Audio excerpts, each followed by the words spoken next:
Hi, I'm Helen Laser. I narrate I Love You Like It's 1999 by AJ Pine, and this is my Audible mic check. I would have to say, he's going to really love this. I love listening to my husband read out loud to me before I go to sleep, because all day long I narrate for other people, so then at the end of a day, I get to just close my eyes and let someone else narrate for me. He's amazing. Princess Diaries, narrated by young Anne Hathaway. That's it. End of. It was incredible. I listened to it on cassette. I'm dating myself, and I still find it very inspiring, to be honest. Well, it's like choosing your children. How can I pick? But, I love to go into a little bit of a twang. I'm sort of doing that at Audible today, actually, going into a little bit down south. It's nice and slow, but then I sort of go into Australian because I've got to be this guy who's Australian, who she loves, and so I love doing that. And I also love to go to England, across the pond. Very nice, easy, clean, and crisp. Do I prefer dialogue or exposition?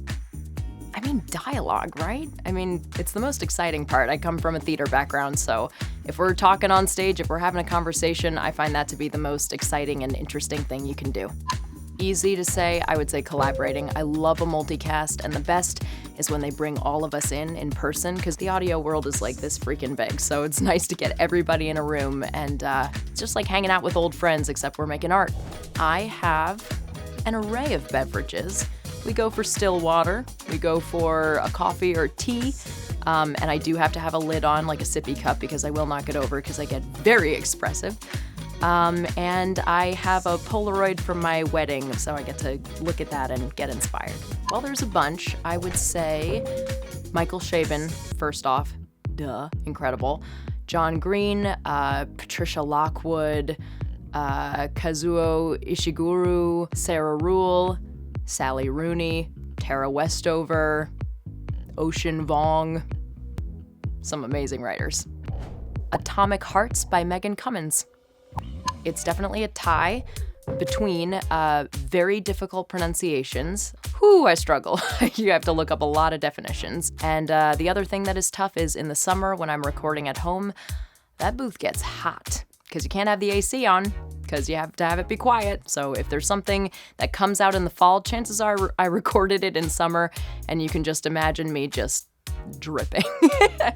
If I'm at my house, I'm probably gonna do some singing warm-ups. I started as a singer. I've been singing since I was a kid. I do have a story about this, actually. I was on the train, and I'm sitting next to someone, and all of a sudden I start to hear him go,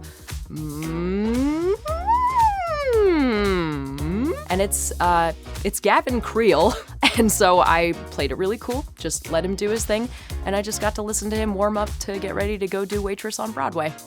It was for a children's podcast that I did with my husband, and I don't know what the situation was. I think I had shrunk his character, and so I was like, quick, roll into my tote bag, and I just could not get through it. And to be very clear with you, we did not have a booth at this point, so we were recording it in a closet. So we are we are so on top of each other's squeezed into a coat closet, and I'm trying to keep a straight face, use my classical training, and say, quick, roll into my tote bag, and I'm just laughing, and he's trying to run a professional session here, so I'm just dying and losing it, and that is a recording I will treasure for the rest of my life.